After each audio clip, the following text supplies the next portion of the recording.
আজ আমি আপনাদের জন্য নিয়ে আসলাম ভীষণ মজার ভেন্ডি ভাজি। এখন আপনারা ভাবতেই পারেন ভেন্ডি ভাজি আবার দেখানোর কিছু আছে নাকি? হ্যাঁ আছে, দেখলেই বুঝতে পারবেন ভেন্ডি ভাজিতে দেখানোর এমন কি আছে।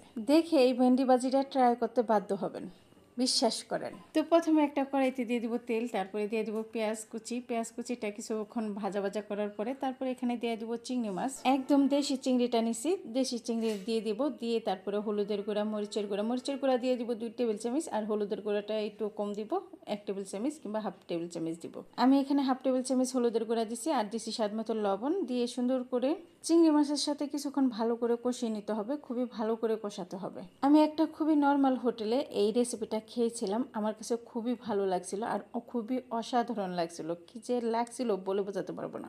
প্রথমে চিংড়ি মাছটাকে এমনভাবে রান্না করতে হবে যেন কোনো রকম কোনো গন্ধ না থাকে, কাঁচা গন্ধ না থাকে আর কি।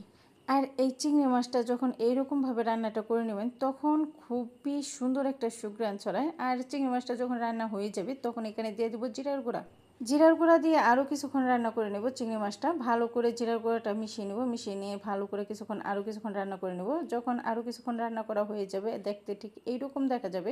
চিংড়ি মাছটা রান্না হয়ে গেলে আপনারাই বুঝতে পারবেন যে কালারটা চেঞ্জ হয়ে যাবে। তখন কালারটা চেঞ্জ হয়ে গেলে বুঝতে পারবেন রান্নাটা হয়ে গেছে। তারপরে এখানে দিয়ে দেবো হচ্ছে ভেন্ডি।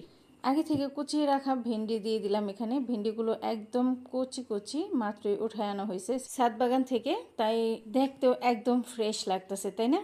গাছের টাটকা টাটকা বলে কথা। তো ভেন্ডিগুলো দিয়ে ভালো করে মিশিয়ে নিতে হবে ওই চিংড়ি মাছের সাথে, যেন সুন্দরভাবে মিশানো হয়ে যায়। কোনোভাবেই যেন মশলা ছাড়া ভেন্ডি না থাকে। আস্তে ধীরে ঠান্ডা মাথায় সুন্দর করে মিশিয়ে নেবেন। সুন্দর করে মিশিয়ে নেওয়া হয়ে গেলে তারপরে সুন্দর করে ঢাকনা দিয়ে ঢেকে অপেক্ষা করতে হবে। ঢাকনা দিয়ে ঢেকে ঢেকে চুলার আঁচটা কমিয়ে আর কি এই ভেন্ডিটা রান্না করে নিতে হবে। তাহলে ভেন্ডিটার কালারটাও ঠিক থাকবে আর রান্নাটাও খুব তাড়াতাড়ি হয়ে যাবে, সুন্দরভাবে সিদ্ধ হবে। তো ভেন্ডিটা মিশিয়ে ঢাকনা দিয়ে ঢেকে দিয়েছিলাম। এখন ঢাকনাটা উঠিয়ে একটু নাড়া দিয়ে দিব। দেখেন এই পর্যায়ে কিন্তু মনে হইতেছে ভেন্ডিটা অর্ধেক সিদ্ধ হয়ে গেছে, 80% সিদ্ধ হয়ে গেছে।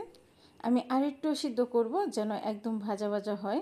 ভেন্ডি ভাজি একটু ভাজা ভাজা হলে আমার কাছে খেতে একটু বেশি ভালো লাগে।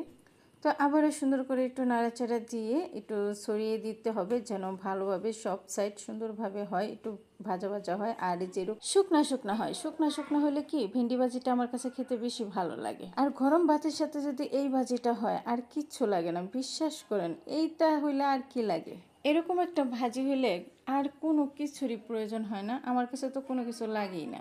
এটা খেতে এতটাই মজা হয়, এতটাই টেস্টি হয়। দেখেন ভেন্ডি ভাজিটা হয়ে গেছে, প্রায় শুকনা শুকনা হয়ে গেছে, একদম ভাজা ভাজাও হয়ে গেছে। আর দেখেন ভেন্ডির কালারটা কিন্তু একদম সবুজ সবুজই আছে, তাই না? কোনো রকম কালার নষ্ট হয় নাই। আর ভেন্ডিটাও খুবই সুন্দরভাবে সিদ্ধ হয়ে গেছে, একদম নরমভাবে। এই পর্যায়ে ভেন্ডিটা নামিয়ে ফেলবো, নামিয়ে গরম ভাতের সাথে গরম গরম খাবো। ভাজিটা যদি ভালো লাগে, রেসিপিটা যদি ভালো লাগে, অবশ্যই ট্রাই করবেন, ট্রাই করে জানাবেন।